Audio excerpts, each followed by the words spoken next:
Hello मित्रांनो, कसे आहात? छान आहात ना? आज की नाही मी तुम्हाला एका बदकाची गोष्ट सांगणार आहे. एकदा काय झालं माहितीये का? एका तळ्यामध्ये एक सचिन नावाचा बदक राहत होता. त्या सचिन नावाच्या बदकाला जे आहे ना, ते तळ्यामध्ये राहता राहता कंटाळा आला. आणखीन त्यांनी विचार केला की चला आपण पहाडावरती जाऊन फिरून येऊ. आता तो पहाडावरती फिरायला गेला. खूप फिरला, इकडे तिकडे फिरून आणि मग तो वापस यायला निघाला. तर तो खूप थकून गेला होता. म्हणून काय झालं की तो एका दगडावरती जाऊन बसला. आता त्या दगडावरती बसल्यावरती त्यांनी शेजारी जे आहे ना त्या दगडाच्या एक लाकडाचा ओंडका पाहिला. त्याला असं वाटलं की आपण जे आहे ते या ओंडक्यावरती बसावं. म्हणून तो बदक जो आहे ना तो खुद्दकीने उडी मारून जे आहे ते त्या ओंडक्यावरती जाऊन बसला. जसा तो बदक त्या ओंडक्यावरती जाऊन बसला तसं त्याला एक आवाज आला की अरे तू माझ्या शेपटीवरती बसलेला आहे.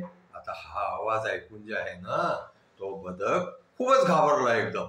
आणखी तो तिथं पळायला लागला की इथे जंगलामध्ये जे आहे ते आपल्याला असं माणसाच्या आवाजामध्ये कोण सांगत आहे.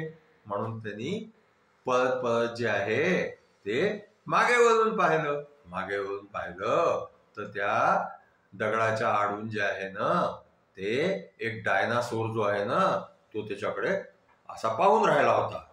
आता त्या बदकाला खूपच भीती वाटली आणि तो तिथं जे धूम ठोकून पळाला तो सीधा जाऊन जे आहे ना त्यांनी त्या तळ्यामध्ये उडी मारून जे आहे तो त्या तळ्यामध्ये पोहायला लागला. आणि त्याच्यानंतर त्यांनी कान पकडला. आणखीन ठरवलं की आता आपण यापुढे कधीही जे आहे ते तळ्याच्या बाहेर फिरायला नाही जाणार. कारण तळ्याच्या बाहेर गेलं की आपल्याला दुसरे प्राणी ही भेटू शकतात, डायनासोर ही भेटू शकतो आणि मग त्यांनी आपल्याला खाऊन टाकलं म्हणजे काय होईल. म्हणून तो घाबरलेला बदक जो आहे ना तो नेहमी तळ्यामध्येच पोहायला लागला. आणि त्यांनी आणखीनही बदकांना सांगितलं की तुम्ही फिरायला जे आहे ते तळ्याबाहेर नका जात जाऊ.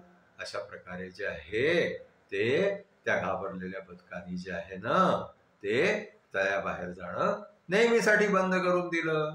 आपली आजची गोष्ट इथेच संपली.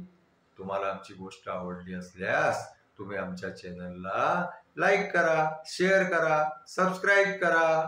Thank you.